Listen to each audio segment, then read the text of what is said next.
Salutations! Welcome to another episode of Foxx Plays KSP, the 365-day challenge, the reboot. So, yesterday a couple of things happened. First, we undocked one of the Soyuz analogs, the Tantares spacecraft, and we're going to deorbit it, but found that there was one too many crew members in it, so it couldn't land and recover all the Kerbal knots safely.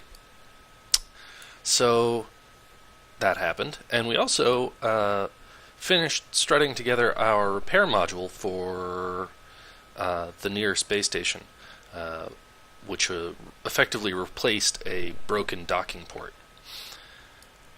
So today we have two missions, really.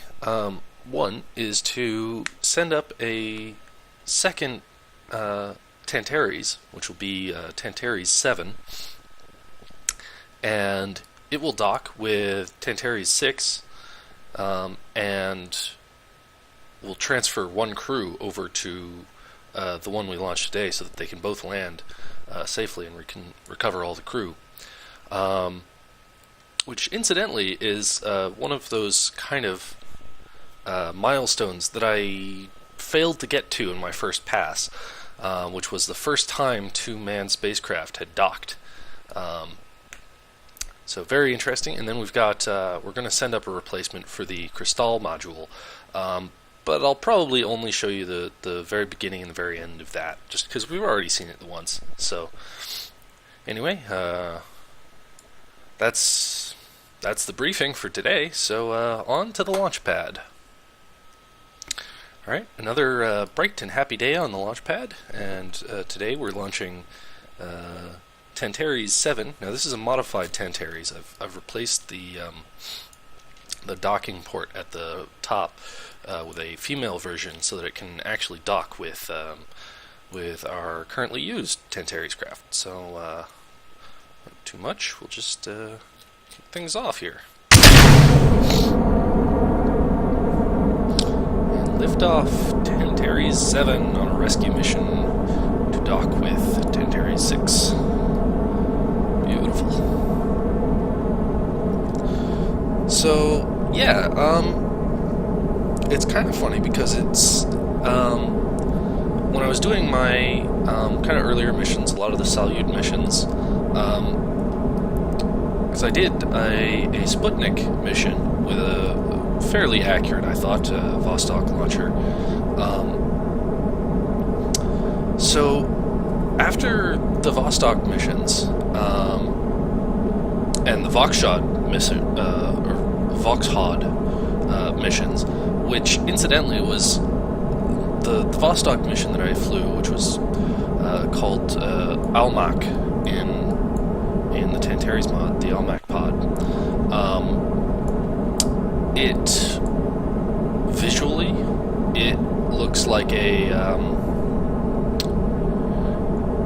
Vostok pod, but functionally, it's kind of more like a Voxhod pod, given that its pilot lands with the pod itself and doesn't eject and use a personal parachute to get back down. And much like Voxhod 2, some malfunctions occurred and we lost the crew. Well, anyway, after those missions, historically, after the Vostok and Voxhod missions, Soyuz was introduced. That's kind of the reason that they had planned to do more Voxhod missions, specifically for the purpose of like prestige flights, be the first to do blah. But they realized that Soyuz was far more capable craft, and we'll just throttle up and ditch our LRBs. So pretty. I love how they just float away. Very cool. Okay, so I've been yapping and not flying, and our trajectory is super, super high. So we're going to need to bring it all the way down here. So yeah, so they realized that Soyuz was a superior craft in a lot of ways. So very, very early on in the Soyuz program. I mean, they've launched hundreds of the things at this point, but back when they had only launched 3, they were still doing, incredible things. Soyuz 1, unfortunately, ended in tragedy. The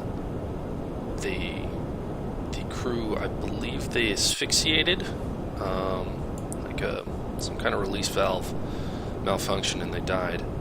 But Soyuz 2 was launched unmanned, and Soyuz 3 tried to dock with it, but couldn't. It was a failed docking. And now our trajectory is too flat. Yay. So then came Soyuz 4 and 5. And Soyuz 4 and 5 are kind of special. They were early Soviet manned missions in which nobody died, which was actually kind of impressive. The mortality rate of the early Soviet manned missions was kind of appalling. But at the same time, they were so much more interesting than the early American manned missions, with the possible exception of Gemini, but I digress. Soyuz 4 and 5, 1 was launched with 1 crew member, 1 was launched with 3, and the one that launched with 3 landed with 1, and the one that launched with 1 landed with 3. It was the first time that manned spacecraft had docked with each other in orbit. And the funny thing is that the docking mechanisms didn't actually allow for the crew to move between the spacecraft. Now we have a pressurized tunnel that is formed when the docking is achieved, and that's called hard dock. But they didn't really have that concept back then. It hadn't been invented yet, so they were only really capable of a soft docking. And as such, they when they docked, they couldn't go between the vessels. But that was the mission. So what they did was they did an EVA.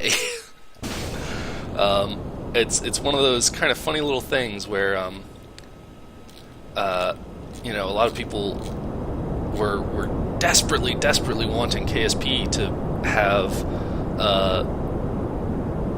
the ability to transfer crew without doing an EVA. But the first time that ever happened, the first time crew transferred from one vehicle to another, they did it by EVA, which I find immensely funny. So, alright, and we're rapidly approaching space here.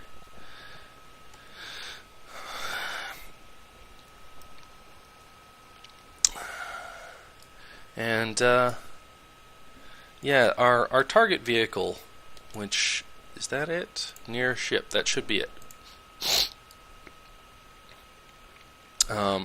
It's going to be kind of a complicated rendezvous procedure because they're on they tried to land, but they had to abort. So what I'm going to do is I'm just going to fly up, and I'm going to have to match their weird orbit, whichever orbit they got left in. So, well, I'll cut that out, but first we'll just do our fairing separation.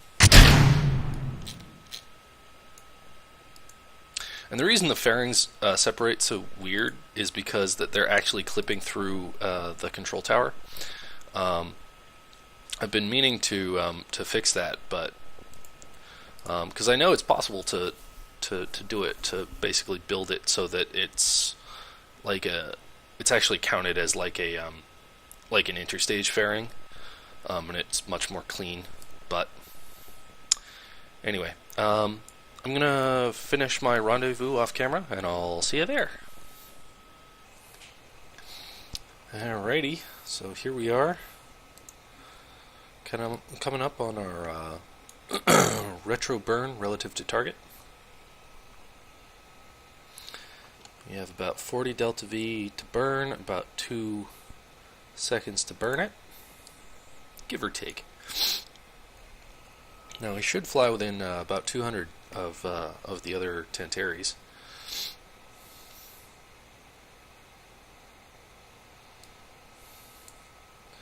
All right, good enough.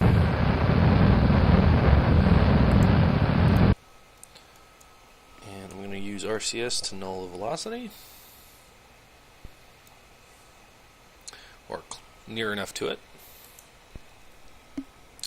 Alright, and so basically we're already lined up pretty well.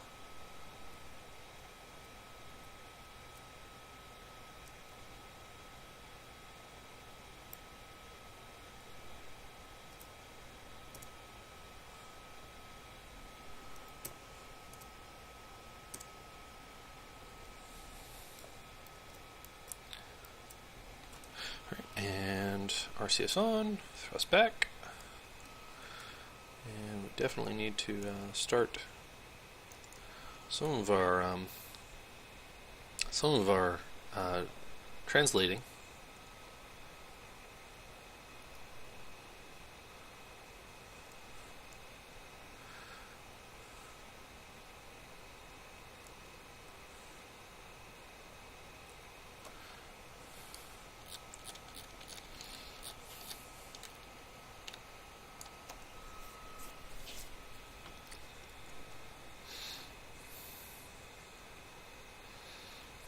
We've overshot in one axis, and again.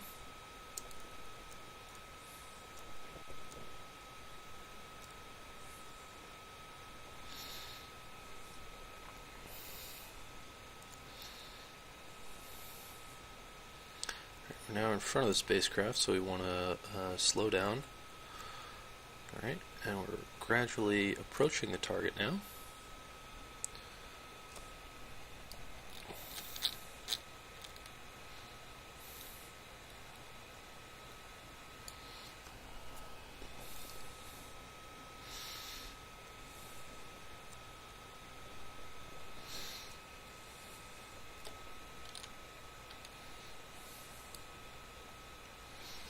And unfortunately, I thought about this for a second, and I realized that my KERS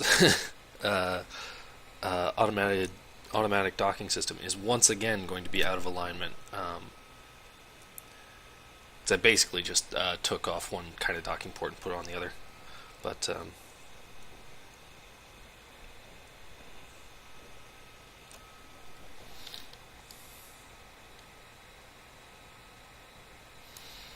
sure we got some good contrast there.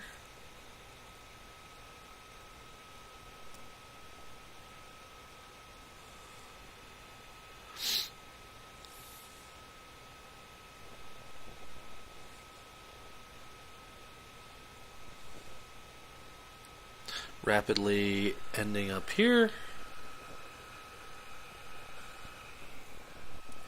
And almost. We're going to thrust ahead a little bit more. We're going to slow ourselves down when we get a bit closer.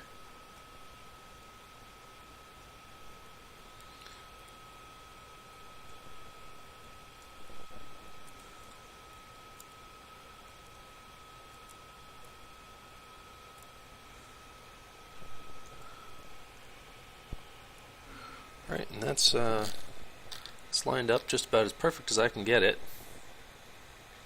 And at least our one of the KERS systems is lined up correctly. You can see that there in the back, very slightly.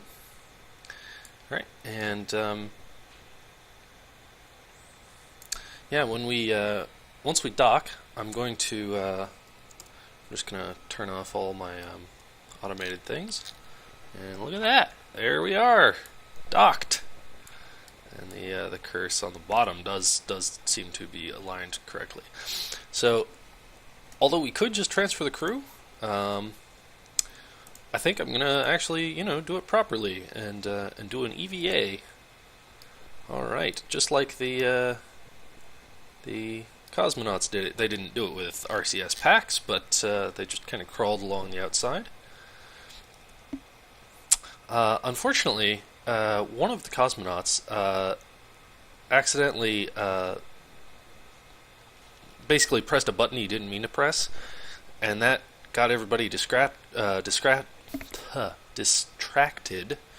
Got everybody distracted enough that they didn't have the camera rolling for this moment. So this historic moment, this first this second Soviet EVA, and the first time first crew transfer, there's no video of it. So alright, so now we have 2 in that descent module and 2 in that descent module. And I'm just going to check some fuel levels, make sure we're all set here. And we are going to transfer in some fuel. Not that it matters overly, but just to make sure that they don't get stranded out here. Okay, and now comes the... Let's undock. Alright.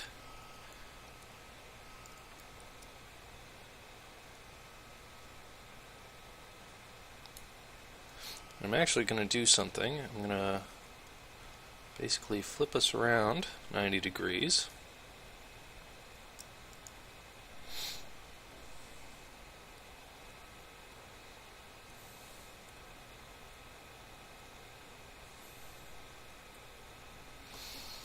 I'm going to do a roll.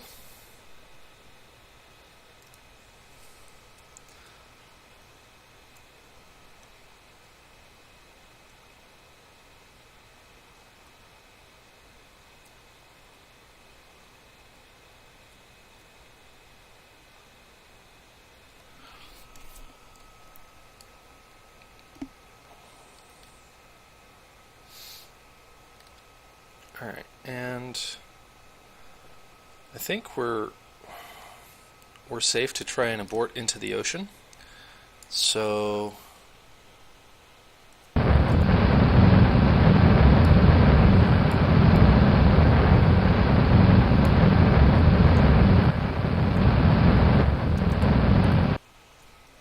I bet I burned the wrong direction, didn't I? I did. Okay, so first we do that, and then we do that.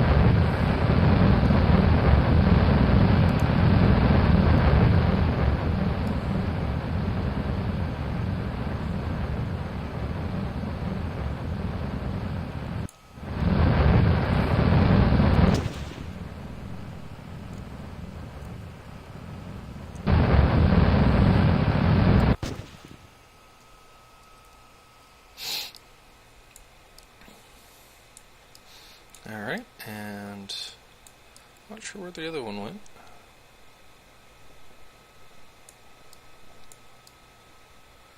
Not sure if this is... Oh, there it is, flying over us. That's Tantares 7, this would be Tantares 6, and it got renamed because when it undocked, but we're gonna rename.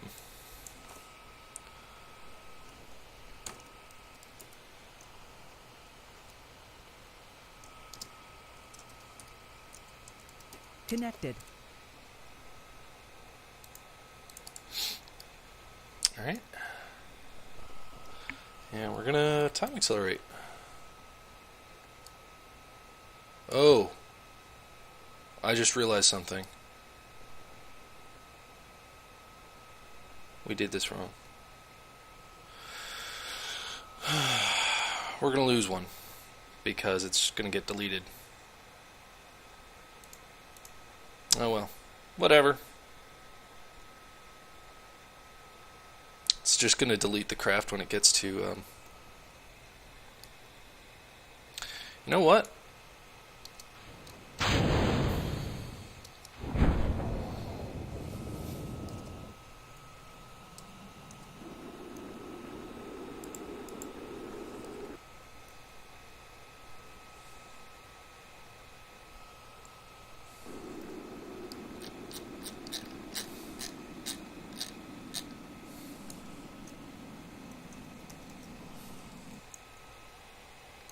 Oh wow, we deleted both of them.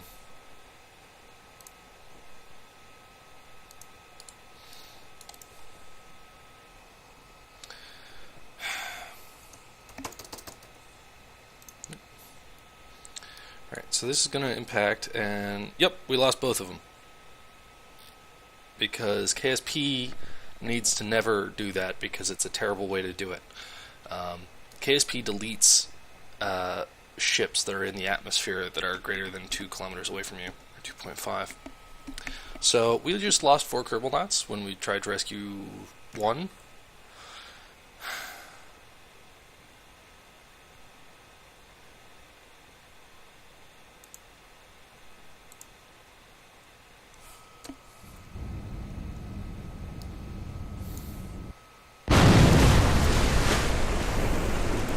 Okay. They landed fine.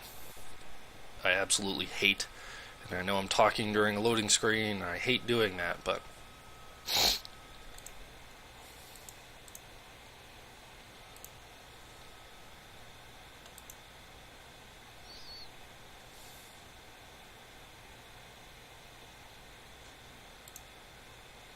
yep. KIA. How stupid. No, they're not. They're fine. You idiot. This really frustrates me, and I hate it. I hate this part of KSP. It's so stupid, and it's just so unnecessary. But anyway, so they landed safely. This game is lying. They're lying. They're fine.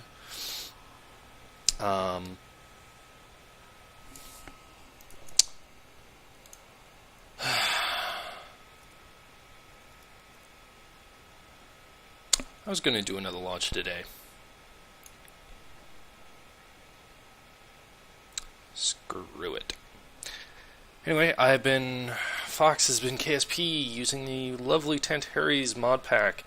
Thank you for watching. Hope you enjoyed. Hope to see you next time. Take care.